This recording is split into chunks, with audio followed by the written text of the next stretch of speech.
Thiruvananthapuram medical കോളേജിൽ ഇപ്പോൾ mayor വികാരഭരിതയാവുന്ന ദൃശ്യങ്ങളാണ് നമ്മൾ കാണുന്നത്. മേഴഞ്ചാൻതോട് ശുചീകരണത്തിനായി ഇറങ്ങിയ തൊഴിലാളി ജോയിയുടെ മൃതദേഹം ഇന്ന് രാവിലെയാണ് കണ്ടെത്തിയത്. അവിടെ ജോയിയുടെ മൃതദേഹത്തിൻ്റെ ഇൻക്വസ്റ്റ് നടപടികളെല്ലാം നടന്നുകൊണ്ടിരിക്കുകയാണ്. തിരുവനന്തപുരം മേയർ ആര്യ രാജേന്ദ്രനാണ് ഇപ്പോൾ വളരെ വൈകാരികമായി അവിടെ പ്രതികരിക്കുന്നത്. ആ ദൃശ്യമാണ് ഇപ്പോൾ കാണുന്നത്. രീതിയിൽ റെയിൽവേ ട്രാക്ക് സ്റ്റേഷൻ പണിതൊക്കെയാണ്. സ്വാഭാവികമായും അവിടുന്ന് ബോഡി താഴെ പോയി കഴിഞ്ഞാൽ ഗ്രില്ലുണ്ട്. ഈ ഗ്രില്ലിൻ്റെ ഇടയിലൂടെ പോകുമെന്ന് ആരും കരുതിയില്ല. ഗ്രില്ല് അടച്ചിടുന്നു. അപ്പോൾ സ്വാഭാവികമായും നമ്മുടെ പ്രതീക്ഷ എന്താണ്? ഈ ഗ്രില്ലിനകത്തുണ്ടാവും. ആ ഗ്രില്ലിനകത്ത് ബോഡിയെ തപ്പുക എന്നുള്ളതായിരുന്നു. അതിനാണ് സ്കൂബ ഡൈവിംഗ് അവരും ഇതിലുമെല്ലാം പരിശ്രമിച്ചത്. അപ്പോഴാണ് അപ്പോൾ ഈ കാര്യത്തിൽ ഈ വെള്ളത്തിൻ്റെ ഒഴുക്കെന്ന് പറയുന്നത് മേലിലുള്ളതല്ല, വേഗത അടിയൊഴുക്കാണ്. ആണ് സാധാരണ പറയില്ല അടിയൊഴുക്ക്. അവിടെ വരുന്ന ചലനം നമുക്ക് പെട്ടെന്ന് മനസ്സിലാക്കാൻ കഴിയില്ല. അടിയൊഴുക്കറിയാതെ എന്ന് പറയുന്നത് ഏത് ജീവിതത്തിൽ പോലും അടിയൊഴുക്കുണ്ടാകും, വെള്ളത്തിലുണ്ടാകും. അപ്പോൾ അടിയൊഴുക്ക് എന്ത് ചെയ്തു? ഗ്രില്ല് ഭേദിച്ച് അടിയിൽ കൂടെ പോവാം. ഈ ഗ്രില്ലിന്റെ അടിയിലുള്ള ഫോഴ്സിൽ, ഈ വെള്ളത്തിന്റെ ഫോഴ്സിൽ അടിയിലൂടെ, ഗ്രില്ലിന്റെ അടിയിലൂടെ ബോഡി ഒഴുകിപ്പോയി. ഇനി മരണപ്പെട്ടാൽ 2 ദിവസം കഴിയാതെ ബോഡി പൊങ്ങില്ല. അതൊരു സാമാന്യമായിട്ടുള്ള തത്വമാണ്. അതെന്ത് ചെയ്തു? 2 ദിവസം കഴിഞ്ഞപ്പോൾ ഓർമ്മ. ജീവന്റെ അംശങ്ങൾ ഉണ്ടെങ്കിൽ മുകളിൽ പൊങ്ങില്ല. ഇത് ബോഡി മരണപ്പെട്ടു എന്ന് സ്ഥിരീകരിച്ചതിന് ശേഷം മാത്രമേ സാവധാനം വെള്ളത്തിന്റെ അടിയിൽ നിന്ന് പൊങ്ങൂ. അത് നിങ്ങൾ കണ്ടിട്ടില്ലേ? ഇനി ഇവിടെ കിട്ടിയത് തന്നെ നമ്മുടെ ഭാഗ്യമാണ്. ഇത് അപ്പുറത്ത് മറ്റേ കായലിൽ ചെന്നപ്പെട്ടു. നമ്മള് 17 സ്ഥലത്ത് ഈ ഫിഷർ വെച്ചിട്ടുണ്ട്, ഈ മാലിന്യം ട്രാപ്പ്.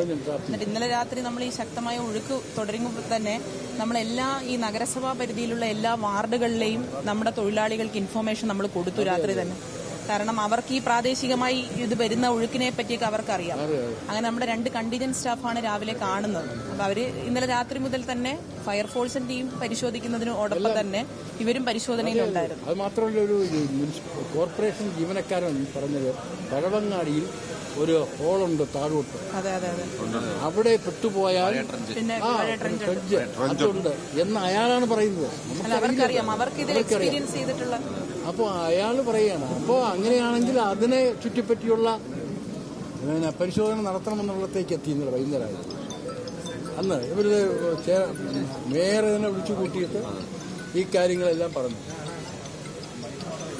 അതെല്ലാം പിന്നെ ആലോചിക്കുമ്പോഴാണ്, അതിൻ്റെ വർക്കിലേക്ക് പോകുമ്പോഴാണ് ഇന്നിപ്പോൾ കിട്ടിയത്. നമ്മുടെ ഒരു ഭാഗ്യം കൊണ്ട് വേണം കിട്ടിയെന്ന് കരുതാം. ഇത് അപ്പുറത്തെ കായലിൽ ഇറങ്ങിയിരുന്നെങ്കിൽ ഇനിയും 2 ദിവസം കിടക്കും. പക്ഷേ നമുക്ക് കിട്ടി. അത് നമ്മുടെ ഒരു ഭാഗ്യം കൊണ്ട് തന്നെയാണ്. മറ്റൊരു വിമർശനങ്ങളൊക്കെ നമുക്ക് അതൊക്കെ സാധാരണഗതിയിൽ വരുന്നതാണ്. അതൊന്നും നമുക്ക് ബേജാറാവില്ല. നമ്മുടെ ആത്മാർത്ഥമായി നമ്മൾ ഇതിൽ നമ്മുടെ മനസ്സിന്റെ നന്മയാണ് പ്രശ്നം. നമുക്ക് നന്മയുണ്ടായാൽ മതി. നമുക്ക് സാധ്യമായതെല്ലാം എല്ലാ വിമർശനങ്ങളും നമ്മൾ ആ നിലയിൽ എടുത്താൽ മതി, അല്ലേ?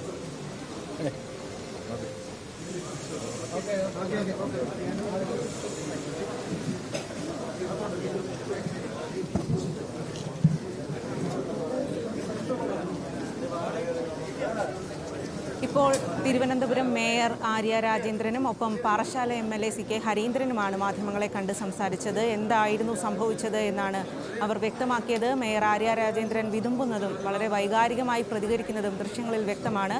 വിവരങ്ങളുമായി ആതിര സരസ്വതാണ് അവിടെ നിന്നും ചേരുന്നത്. ആതിര, മേയറെ വൈകാരികമായി തന്നെയാണ് ഇക്കാര്യത്തിൽ പ്രതികരിച്ചത്. നമുക്കറിയാം, കഴിഞ്ഞ ദിവസം ഈ ജോയിയെ കാണാതായത് മുതൽ ഈ നിമിഷം വരെ മേയർ സംഭവ സ്ഥലത്ത് ഉണ്ടായിരുന്നു. വളരെയധികം എല്ലാ രീതിയിലുള്ള പിന്തുണയും ഉണ്ടായിരുന്നു മേയറുടെ ഭാഗത്തു നിന്നും. ഇപ്പോൾ ഏത് രീതിയിലാണ് അവർ പ്രതികരിക്കുന്നത്? തീർച്ചയായും നമുക്കിവിടെ കാണാൻ കഴിഞ്ഞത് അതിവൈകാരികമായ ഒരു കാഴ്ച തന്നെയായിരുന്നു. ആതിര. മറ്റൊന്നുമല്ല, ഈ CK ഹരീന്ദ്രൻ MLA ഇവിടേക്ക് എത്തുകയായിരുന്നു. അദ്ദേഹം നേരത്തെ മുഖ്യമന്ത്രിക്ക് കത്ത് നൽകിയിരുന്നു. അതായത് ജോയുടെ കുടുംബം നിർധനമായ ഒരു കുടുംബമാണ്, എല്ലാവിധ സഹായങ്ങളും ആ കുടുംബത്തിന് നൽകുമെന്നും മാധ്യമങ്ങളോട് സംസാരിക്കവേ അദ്ദേഹം പറയുകയുമുണ്ടായി.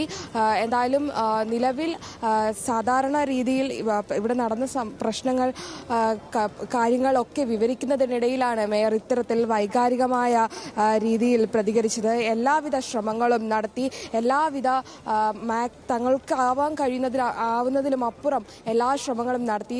ഈ ശ്രമങ്ങൾക്കൊപ്പം തന്നെ അവരും കൂടെ ഉണ്ടായിരുന്നു. പക്ഷേ എന്നിട്ടും ജോയിയെ രക്ഷിക്കാനായില്ല എന്ന് പറയുന്നതിലുള്ള ഒരു വിഷമമാണ് നമ്മളിപ്പോൾ മേയറുടെ പ്രതികരണത്തിൽ നിന്നും കണ്ടത്. ഇപ്പോൾ നിലവിൽ സ്ഥലം MLA ആയ ജോയിയുടെ വീട് നിൽക്കുന്ന മണ്ഡലത്തിലെ സ്ഥലം MLA ആയ CK ഹരീന്ദ്രൻ വന്നിരിക്കുകയാണ്.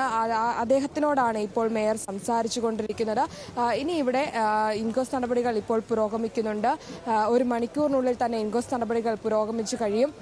അതിനുശേഷം മൃതദേഹം ബന്ധുക്കൾക്ക് വിട്ടു നൽകും. ജോയുടെ ബന്ധുക്കൾ ഉൾപ്പെടെയുള്ളവർ ഇവിടെയുണ്ട്. സഹോദരന്റെ മകനാണ് ജോയുടെ മൃതദേഹമാണ് ഇതെന്ന് ഔദ്യോഗികമായി സ്ഥിരീകരിച്ചത്.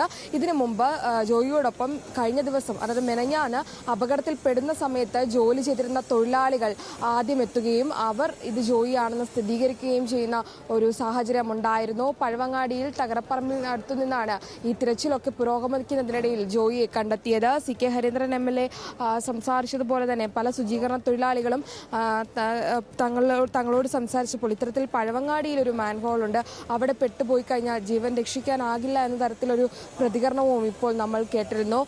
മേയർ പറഞ്ഞിരുന്നത് കഴിഞ്ഞ ദിവസം തന്നെ ശുചീകരണ തൊഴിലാളികൾക്ക് പോലും തങ്ങൾ നിർദ്ദേശം നൽകിയിരുന്നു. ഫയർഫോഴ്സും സംയുക്ത സേനകളും ഒക്കെ തമ്മിൽ ഇത്രയും രക്ഷാപ്രവർത്തനങ്ങൾ നടത്തുന്ന സാഹചര്യത്തിൽ ഈ ശുചീകരണ പ്രവർത്തന തൊഴിലാളികളും ഇതോടൊപ്പം തന്നെ രക്ഷാപ്രവർത്തനത്തിന്റെ ഭാഗമായിരുന്നു.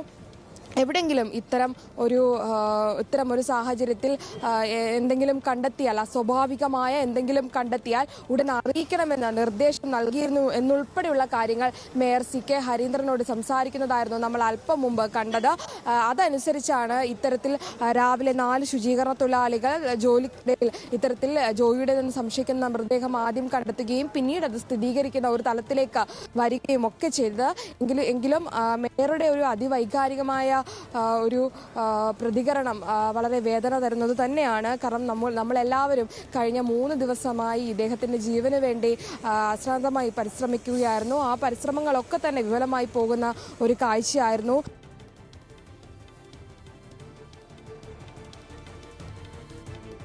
ആതിര, ഇപ്പോൾ നേരത്തെ മേയർ അതുപോലെ തന്നെ MLA അവർ രണ്ടുപേരും കൂടി സംസാരിക്കുമ്പോൾ പറഞ്ഞത് ഈ ഒരു വെള്ളം പമ്പ് ചെയ്ത് തുറന്നു വിടാനുള്ള ഇന്നലെ ആ ഒരു തീരുമാനം എടുക്കുന്നു. അതിന് പിന്നാലെ ശുചീകരണ തൊഴിലാളികളെ പല സ്ഥലങ്ങളിലുള്ളവരെ ഇവർ അലേർട്ട് ആക്കുന്നു എന്ന് പറയുന്നു. അതുപോലെ തന്നെ MLA ആണെങ്കിലും അടിയൊഴുക്കിനെ കുറിച്ചും ഒക്കെ പറയുന്നുണ്ടായിരുന്നു.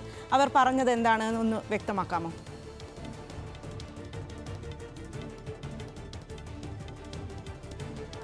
വൈകിട്ടോടുകൂടിയാണ് ഇത്തരത്തിലൊരു അവസാനഘട്ട രീതിയിൽ നടപടി എന്ന പോലെ പമ്പിംഗ് പ്രവർത്തനങ്ങൾ ചെയ്യാൻ ആരംഭിച്ചത്. അതായത് 5-ാം നമ്പർ പ്ലാറ്റ്ഫോം വഴി ഇത്തരത്തിൽ മാലിന്യം ഈ ടണലിലെ വെള്ളം പമ്പ് ചെയ്ത് കളയുകയും അതേസമയം മറ്റൊരു വെള്ളയമ്പലത്തിൽ നിന്ന് മൈനർ ഇറിഗേഷന്റെ നേതൃത്വത്തിൽ തോട്ടിലേക്ക് വെള്ളം പമ്പിംഗ് ചെയ്യുന്ന നടപടികൾ നടന്ന് പുരോഗമിച്ചുകൊണ്ടിരിക്കുകയായിരുന്നു.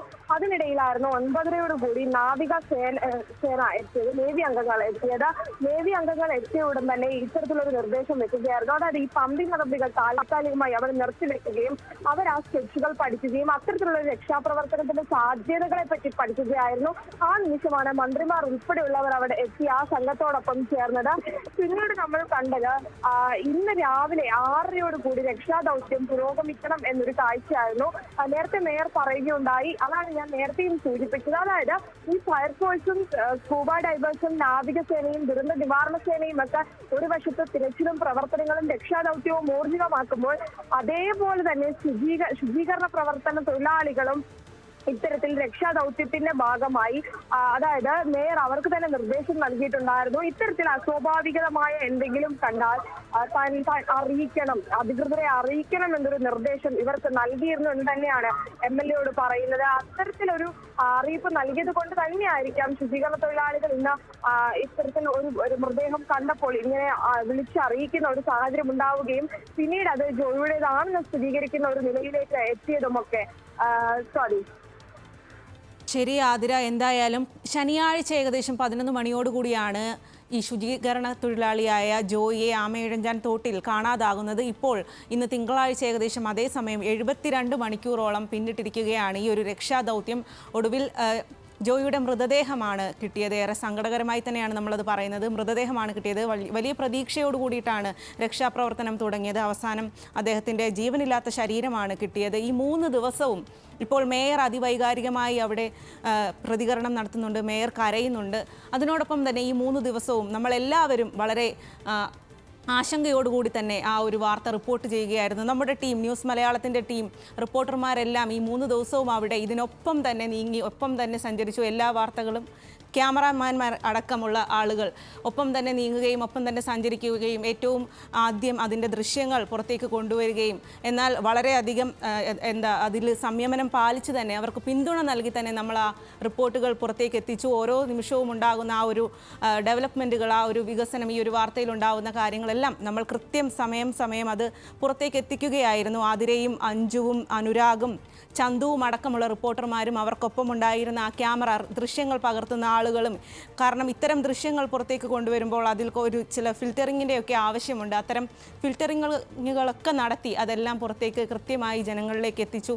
എന്തായാലും ഈ ഒരു അപകടത്തിൻ്റെ ഉത്തരവാദി ആര് എന്ന് ചോദിച്ചാൽ നമ്മൾ ഓരോരുത്തരും അതിൽ ഉത്തരവാദികളാണ് എന്ന് പറയേണ്ടി വരും. സംവിധാനത്തിൻ്റെ പിടിപ്പുകേട് അടക്കം അതിൽ ഉണ്ട്. എന്തായാലും ആ ദൃശ്യങ്ങൾ നമ്മൾ കൃത്യമായി പുറത്തേക്ക് എത്തിച്ചു എന്നുള്ളത് വളരെയധികം പ്രശംസനീയം തന്നെയാണ്. അത് നമുക്ക് ഈ നിമിഷം പറയേണ്ടിയിരിക്കുന്നു.